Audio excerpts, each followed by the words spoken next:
ஹெல்த்தியாக ஒரு தோசை, அதுக்கு தொட்டுக்கிறதுக்கு 2 விதமான கார சட்னி. யாராவது வேண்டான்னு சொல்லுவாங்களா? வாங்க எப்படி பண்ணுறதுன்னு பார்க்கலாம். ஹெல்த் பெனிஃபிட்ஸ் நிறைய இருக்குது. அதோட வெயிட் லாஸ்க்கும் ரொம்ப ஹெல்ப்ஃபுல்லாக இருக்கிற இந்த சொரைக்காய் தோசை தான் எப்படி பண்ணுறதுன்னு இன்றைக்கி பார்க்க போகிறோம். அதுக்கு சொரைக்காவை தோல் சீவி எல்லாத்தையும் துருவி எடுத்து வச்சுருக்கேன். தோலை சீவிட்டு சின்ன சின்ன பீசஸாக கட் பண்ணி மிக்ஸி ஜாரில் சேர்த்து அரைச்சும் எடுத்துக்கலாம். இதுக்கு ஒரு 1/2 கப் ரவை எடுத்துக்கிறேன். ஒரு ஃபுல் சொரைக்காயில் நான் பாதிக்கு மேலே துருவி எடுத்திருக்கேன். இதுக்கு 1/2 கப் ரவை சரியாக இருக்கும்.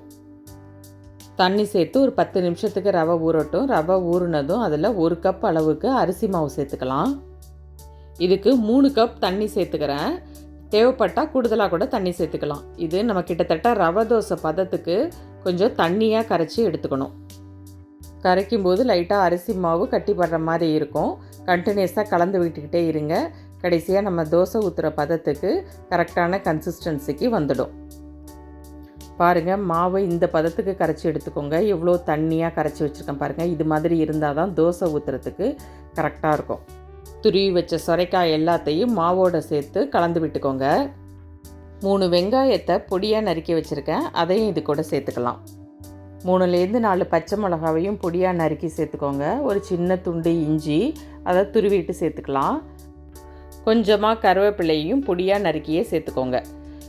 இது எல்லாத்தையும் சேர்த்த பிறகு 1 டேபிள் ஸ்பூன் ஜீரகம், கொஞ்சமாக பெருங்காயத்தூள், தேவைப்படுற அளவுக்கு உப்பும் சேர்த்து மாவை நல்லா கலந்து விடுங்க.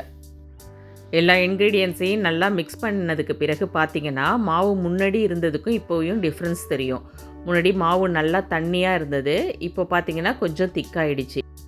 இப்போ கொஞ்சம் மாவோட கன்சிஸ்டன்சி அட்ஜஸ்ட் பண்ணுறதுக்கு ஒரு 1/2 கப் தண்ணி சேர்த்து மாவை கரைச்சி எடுத்துக்கோங்க. கல் சூடானதும் மாவை தோசையாக ஊற்றி எடுத்துக்கலாம். இது நார்மல் தோசை மாதிரி நம்ம ஸ்ப்ரெட் பண்ண முடியாது. அங்கங்கே மாவை ஊற்றி இந்த கேப்ஸ்லாம் ஃபில் பண்ணிக்கோங்க.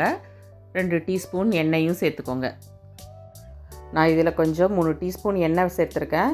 ஹெல்த் கான்ஷியஸாக இருக்கிறவங்க 1 டீஸ்பூன் எண்ணெயோடு நிறுத்திக்கோங்க. ஒரு பக்கம் தோசை வெந்ததும் திருப்பி போட்டுக்கோங்க. தோசை சூப்பராக ரெடி ஆகிடுச்சு. இது போல் சொரைக்காய் ரெசிபி வீடியோஸ் நிறையா நம்ம சேனலில் அப்லோட் பண்ணியிருக்கேன்.